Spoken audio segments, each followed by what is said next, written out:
What's a rainmaker?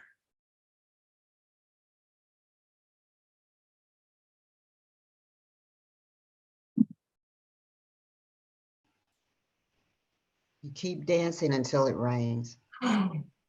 Charlene. So there's this group of Aboriginal rain dancers. And they're in these villages in Australia when there's this drought, these different leaders of these different villages, and Lance, I'm coming to you in just a second. The leaders of these different villages would go to these rain dancers, and they would hire these rain dancers to come in and make it rain. And sometimes they would, and sometimes they wouldn't, except for this one particular tribe. Every time they danced, it rained. Now, one of the leaders of the communities that would hire these tribes of rain dancers said, "I've got to figure this out. There's got to be a reason why this one particular tribe of rain dancers always makes it rain." And they went to the leader of that group and they asked him, "What's your secret? What is it that you're doing that the other rain dancers aren't doing that's always leading to success?" And their answer was, "We dance until it rains." Thank you, Manuel. Now, why am I telling you this story? I'll answer that in just a second. Lance, talk to me. Well, I was going to answer your question, but I'm now not sure if the answer is correct, but I'll answer it anyway. Go for it. In real estate, a rainmaker is the person that produces all the qualified leads for the rest of the team to go out and prosper from. Yes, that is also a correct answer, Lance. You are absolutely right. If you are on a team, or if it's your team and you're the rainmaker, you're the one that is responsible for creating rain, opportunity for the rest of the team. Now, if you're an individual agent, you are a rainmaker for you. It is your job to create opportunity every day, and making it rain is creating opportunity. You are a rainmaker. Now, the difference between average and great is nothing more than a mindset that says, "I will not quit until I make it rain." And here's one of the things that I know, and I know this to be true about all of you because it's true about me. When I encounter people who are discouraged with their progress as they start a new endeavor or embark upon a new set of goals. All right, does that apply to anybody? Raise your hand. Are you on this journey? And it doesn't always mean, okay, you started yesterday. No, you could be years into this journey and this still applies to you. When I encounter people who are discouraged with their progress as they start a new endeavor or embark upon a new set of goals, I sense that most of them are attempting to create the big picture all at once. In other words, the big picture, your vision. You sat down, you created a vision for what your real estate career was going to look like, or you created a vision more likely for what the next 12 months is going to look like. You're going to sell 24 homes. You're going to sell 36 homes. You're going to earn 240,000. 300,000, whatever the number is, you've got a vision. And you wake up the next morning and you're attempting to create that big picture all at once. I know it's true because it's been true for me. When that big picture doesn't appear as quickly as they had hoped, they allow their imaginations, the part of them that created the excitement in the first place, to turn against them. So that imagination that created that awesome future that you wanted to live starts talking to you and telling you this ain't going to happen. You're going to fail. Other people can do this. You can't. It works in Tampa, but it doesn't work in Miami. You start listening to all of the reasons why you're going to fail and instead of staying focused on your goal. You lose your enthusiasm and it turns into fear. You're looking at the waves that are crashing over your boat instead of staying truly fixed on the lighthouse. And you start to live in fear that your ship is going to sink versus you're going to reach your destination. Instead of imagining how great everything is going to be and thinking of new methods they can employ to make it so, they imagine all the reasons nothing will ever happen. They become discouraged. Ironically, the discouragement affects them physically. And they actually become less likely to do the things. Please write that down. Do the things. We're going to talk about this in just a second. And that's the title of today's message is Do the Things. So they actually become less likely to do the things crucial to creating the life of their dreams. What are the things that you should do every day without fail, consistency and commitment with urgency and energy? What are the things that lead to the destination, your vision that you're excited about? Small strategic moves in the beginning of any endeavor yield massive growth down the road. Your life's compass responds to the same principles and yields the same measure of movement as the compass on a boat. Small moves can equal great gains. In fact, when small moves are repeated consistently over time, you'll one day look up and realize you've traveled all the way from where you were to exactly where you always dreamed you'd be.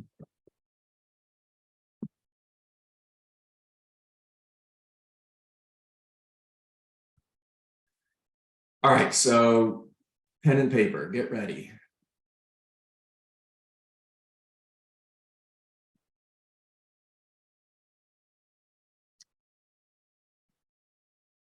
How many people are you going to talk to today in order to build relationships, create value,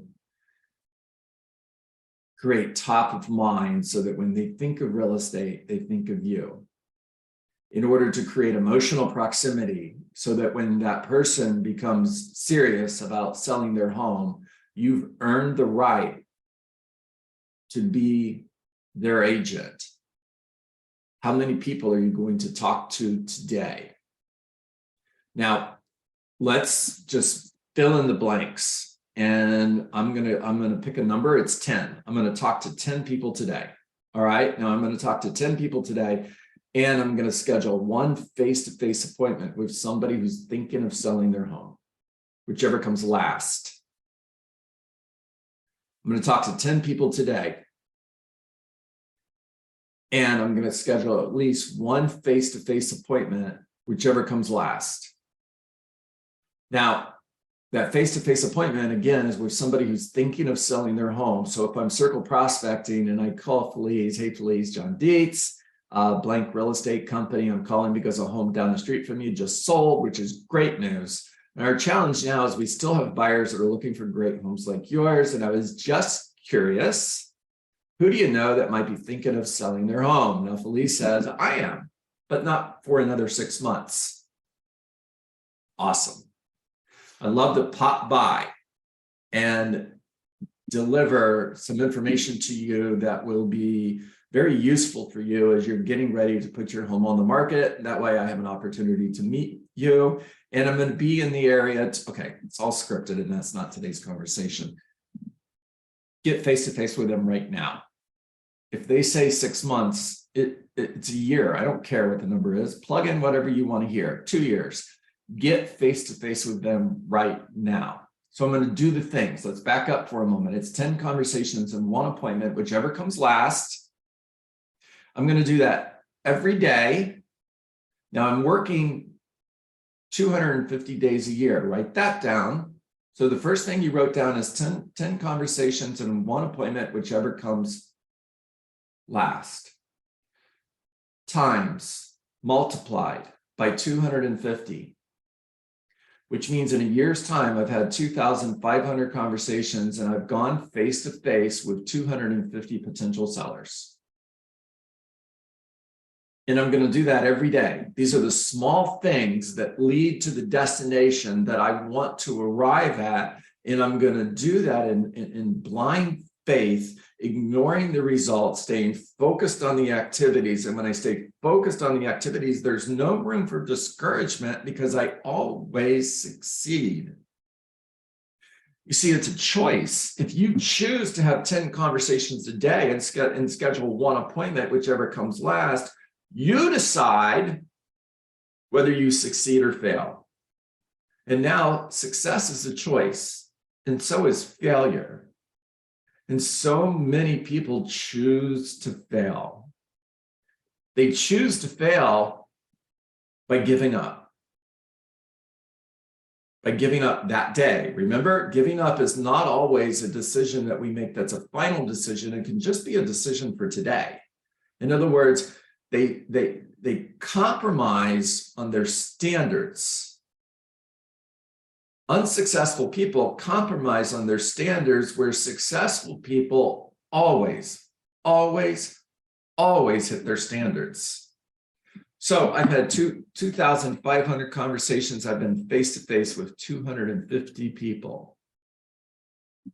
Now, the next thing that's on my daily list of the things is to follow up systematically. To follow up systematically, consistently, persistently, without failure and without judgment. All right, so first of all, systematically means I need to have a system. In other words, a database, CRM, that is going to organize my daily schedule. I'm going to turn my database on in the morning. It's going to tell me, here's a list of people you need to call today, John. This is everybody that's on that follow-up list, because I'm following up systematically with Valerie, who told me last week that she's thinking of selling her home in 6 months. So I pop by, get face-to-face with her immediately, and now I'm following up systematically with Valerie until she gets motivated and she's serious about selling her home. And because I've done that, I've created emotional proximity so that when she gets serious about selling her home, hey, John, can you come over tomorrow and talk to me about getting the house on the market? Now that sounds easy, but it's not, because you're forgetting everything that came before that. 6 months of follow-up, systematically, consistently, persistently, and without judgment. Now, let me talk about that for a moment, because without judgment means I'm not hearing the negative BS that would cause me to stop calling. In other words, John, sure, you can stop by, but I've already got a realtor. You're wasting your time if you think I'm going to hire you. The average real estate agent would judge away opportunity. In other words, there's no chance they're ever going to hire me, so I'm not going to go. Or in a follow-up call, they tell you, you know, my plans have changed and it's not 6 months from now, it's going to be a year from now. So the average real estate agent would say, okay, well, I'm not going to continue to follow up because it's a year from now. In other words, if it's not immediate, I don't want it. The winners show up every day and they do the things that lead to the results that they want. So it started out with 10 conversations and 1 appointment, whichever comes last. doing that 250 days a year, having 2,500 conversations, meeting face to face with 250 potential sellers, and then following up systematically, consistently, persistently, without judgment. And those are the things. Now that's it. I could tell you there's a whole lot of other things you could do to lead generate, and that's fine. You should and you could. And simplicity is the ultimate form of sophistication. I'm simply going to give you a simple plan to make it rain. Now, you're a rain dancer. And rain dancing for me, for you, means you show up every morning at the same time and you start lead generating. You start making calls until you talk to 10 people and scheduled one appointment. When you've talked to 10 people and scheduled one appointment, whichever comes last, you made it rain. Hear me? Why do you always make it rain? Was the question to the leader of the group of rain dancers that always made it rain. And their answer was, that's simple, we dance until it rains. Okay, your dance until it rains is 10 conversations, one appointment every day, whichever comes last. It's just that simple. I'd love to give you a more complicated answer because you're like, okay, wow, this is amazing. We've got this incredible knowledge that John dropped on us. It's not available anywhere else. And it's just not the way it works. Success is simple. You're screwing it up by trying to make it complicated.